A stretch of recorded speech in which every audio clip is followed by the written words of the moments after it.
Myanmar में घटी प्रलयंकारी भूकंप मृत्यु संख्या 2056 होईछि। प्राय वर्तमान समय गत मार्च 28 तारिख में घटी विभीषिकार वर्तमान सुधा 270 जन निखोज थी सूचना मिली। सेपटे म्यांमार जुंटा सरकार मृतकों उद्देश्य 7 दिनिया जातीय शोक सप्ताह पालन करुछंती।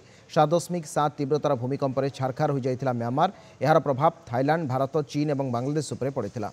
एबे भी अनेक मृतदेह भग्न स्तूप तले पोती हो रही जाइथिबा कहुযাଉଛି। बैंकॉक रे एक भग्न कोठा भितर 76 जन लोक पोती हो जाइथिबा आशंका करा जाଉଛି। वर्तमान सुधा ध्वंस स्तूप को बाहर करा जाई नथिबारु मृताहतों संपर्क में सविशेष सूचना मिल पार नहीं। थाईलैंड मोट मृत्यु संख्या 18 बोली सूचना मिली। भूकंप बेले अनेक स्थान में शुक्रवार प्रार्थना चलिथिबारु 700 अधिक श्रद्धालुंकर मृत्यु होइतिला। भूमिकंप रे अनेक मस्जिद मध्य धूलिसात होइछि। तेणे जातिसंघ पक्षरु म्यांमार को सहायता घोषणा करा जाइछि। 2021 में म्यांमार रे नोबेल विजयिनी ऑंग सान सुकी को हटाई सामरिक शासन लागू करथिला जुंटा सरकार। सेबेठारु देश में गृहयुद्ध स्थिति लगी रही।